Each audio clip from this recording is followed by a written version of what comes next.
Hello, I'm Darren again. Today's question asks if I would outline the challenges to recovery from narcissistic neglect and abuse if faced at a later stage in life. But to answer this, I think it might be worthwhile looking at how it may differ if someone were to experience it while they're still young. Now, narcissistic abuse is a damaging form of psychological and emotional manipulation that can happen in all stages of life, in various, even multiple situations, environments, and relationships, and can often leave lasting scars on its victims regardless of their age. And while the recovery process can be challenging for anyone, there are some differences in the experiences and the dynamics of recovery from when someone's young versus when they're older. So in this video, I'm going to compare the differences, the similarities, the challenges, and the potential advantages faced by people at different stages of life. So if you like this video, if you find it interesting, please consider subscribing to my channel. So firstly, if raised in a narcissistic family, there can be a developmental vulnerability. Children and teenagers are still in the process of shaping their identities and establishing their sense of self. Narcissistic abuse can significantly disrupt this process, hindering healthy emotional development and distorting perceptions of self-worth and trust.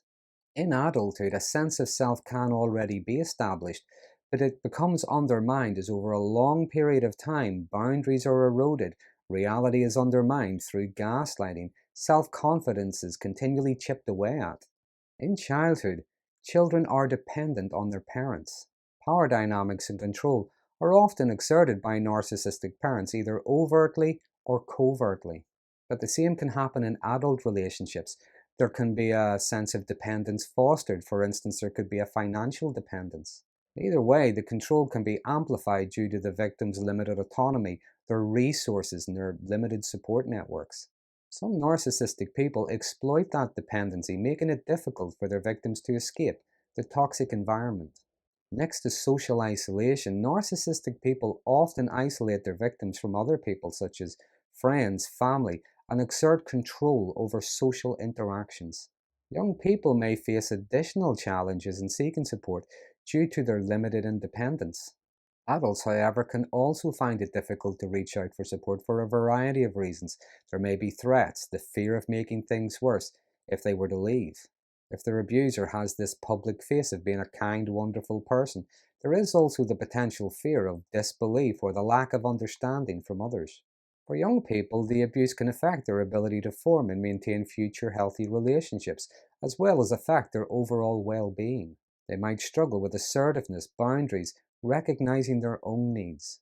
And the same can be true in adulthood. Among other things, it can lead to mistrust, the fear of being hurt again, and safety-seeking behaviors.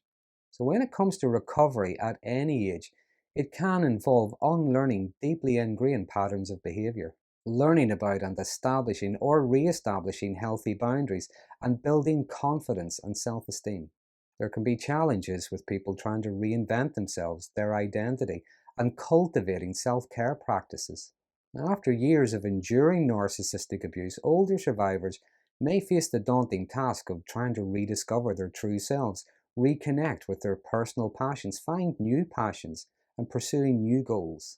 Young people might struggle with trying to find a direction, an identity outside of their family of origin with new friends, partners, a better social support network.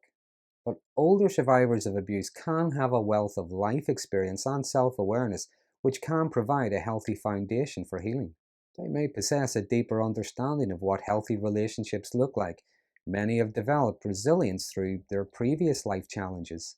And when it comes to rebuilding support networks, while young people may have limited social independence while they're still at home, as they become young adults and leave, then just like older survivors, they have the opportunity to build or rebuild new friendships, new support groups. That being said, sometimes as people get older, it can be more difficult to build a support network or to make friends, in the sense that they might not have as much free time as they used to due to other responsibilities.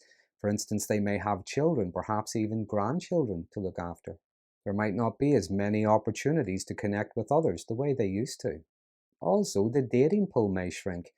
Now, that being said, it's not impossible. Many people have found new interests, new friendship circles, even new partners.